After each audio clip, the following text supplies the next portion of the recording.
नमस्कार विद्यार्थी मित्रांनो, स्वागत आहे तुमचं आपल्या यूट्यूब चॅनलवर. आज आपण रेल्वे ग्रुप डी भरतीसाठी विज्ञानाच्या श्वसन संस्था या महत्त्वाच्या टॉपिकवर आधारित सर्वच्या सर्व प्रश्न पाहणार आहोत. यामधील प्रश्न यापूर्वीच्या एक्झाममध्ये विचारलेले आहेत. यामध्ये सर्व प्रश्न मी कव्हर केलेले आहे, त्यामुळे हा व्हिडिओ संपूर्ण पहा. याची PDF हवी असेल तर तुम्ही आपल्या व्हॉट्सअप ग्रुपला जॉईन होऊ शकता. प्रश्न क्रमांक 1 आहे, मानव शरीरातील श्वसन संस्थेचे मुख्य अवयव कोणता? मानवी शरीरातील श्वसन संस्थेचा मुख्य अवयव कोणता? याचं उत्तर आहे पर्याय क्रमांक सी, फुफ्फुस. फुफ्फुस हा मानवी शरीरामधील श्वसन संस्थेचा मुख्य अवयव आहे. जर तुम्हाला याचं उत्तर माहीत असेल तर अगदी 3 ते 4 सेकंदामध्ये जो वेळ आहे त्यामध्ये कमेंट करायचं आहे, त्यामुळे तुमचं मॉक टेस्ट सोडवण्याची तयारी होऊन जाईल. पुढील प्रश्न आहे, नाकाद्वारे आत येणाऱ्या हवेला प्रथम कोणता भाग शुद्ध करतो? नाकाद्वारे आत येणाऱ्या हवेला प्रथम कोणता भाग शुद्ध करतो? याचं उत्तर आहे पर्याय क्रमांक सी, नाकातील केस आणि श्लेष्मल त्वचा.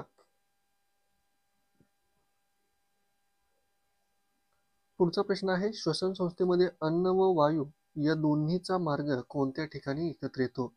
श्वसन संस्थेमध्ये अन्न व वायू या दोन्हीचा मार्ग कोणत्या ठिकाणी एकत्र येतो? याचं उत्तर आहे घसा, यालाच फॅरिंक्स असं म्हणतो.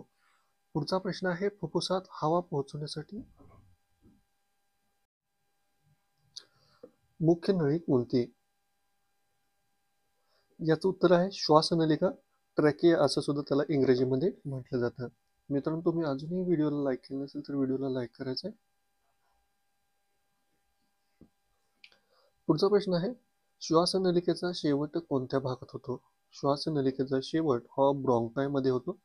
पर्याय क्रमांक सी याचं योग्य उत्तर आहे. पुढचा प्रश्न आहे, वायू विनिमय म्हणजेच गॅस एक्सचेंज कुठे घडतो?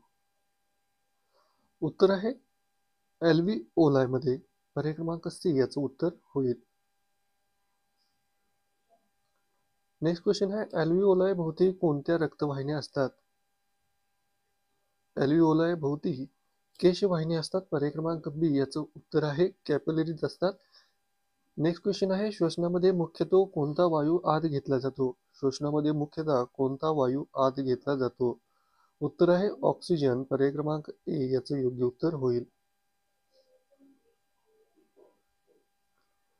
पुढचा प्रश्न आहे, श्वसनानंतर बाहेर कोणता वायू सोडला जातो? श्वसनानंतर कार्बन डायऑक्साईड बाहेर सोडला जातो. पर्याय क्रमांक बी याचं उत्तर होईल.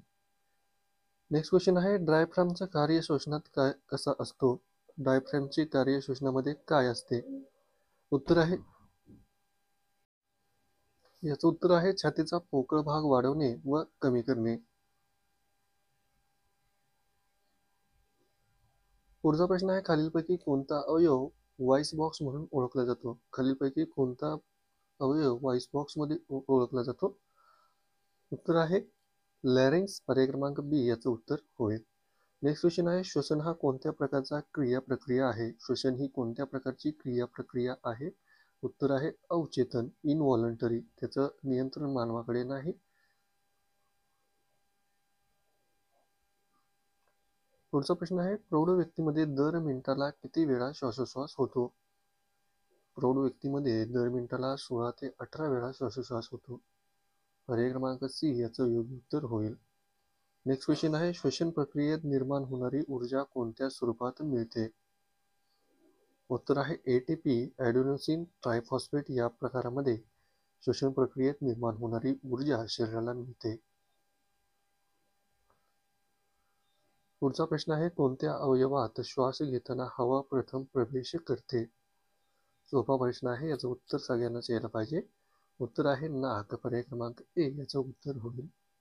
नेक्स्ट क्वेश्चन आहे, मानवी शरीरात फुफ्फुसांची संख्या किती असते? मानवी शरीरामध्ये एकूण 2 फुफ्फुसे असतात. पुढचा प्रश्न आहे, उजव्या फुफ्फुसात किती लोब्ज असतात? उजव्या फुफ्फुसामध्ये एकूण 3 लोब्ज असतात. पर्याय क्रमांक बी याचं योग्य उत्तर होईल. नेक्स्ट क्वेश्चन आहे, डाव्या फुफ्फुसामध्ये किती लोब्ज असतात? उत्तर आहे ए. नेक्स्ट क्वेश्चन आहे, श्वसन संस्थेचा प्रमुख रोगकारक घटक कोणता? श्वसन संस्थेचा प्रमुख रोगकारक घटक धूळ, धूळ आणि सूक्ष्मजीव. नेक्स्ट क्वेश्चन आहे, धूम्रपानामुळे कोणत्या अवयवावर सर्वाधिक परिणाम होतो? उत्तर आहे फुफ्फुसे.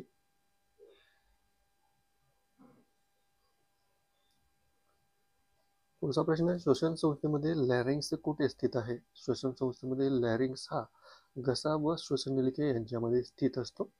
नेक्स्ट क्वेश्चन आहे, रक्तात ऑक्सिजन कोणत्या घटकामुळे वाहून नेला जातो? याचं उत्तर आहे पर्याय क्रमांक सी, हिमोग्लोबिन.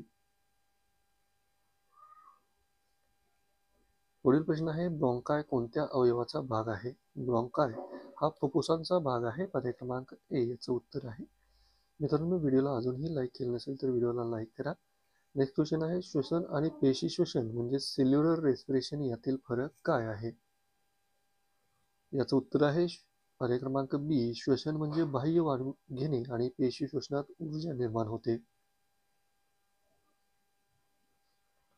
पुढचा प्रश्न आहे, खालीलपैकी कोणता रोग श्वसन संस्थेशी संबंधित आहे? उत्तर आहे दमा. पर्याय क्रमांक सी याचं उत्तर आहे. तर मित्रांनो, हे श्वसन संस्थेवर आधारित आपण 25 क्वेश्चन्स पाहिलेले आहेत. यानंतर पुढील व्हिडिओमध्ये आपण नेक्स्ट चॅप्टरवर क्वेश्चन्स पाहणार आहोत.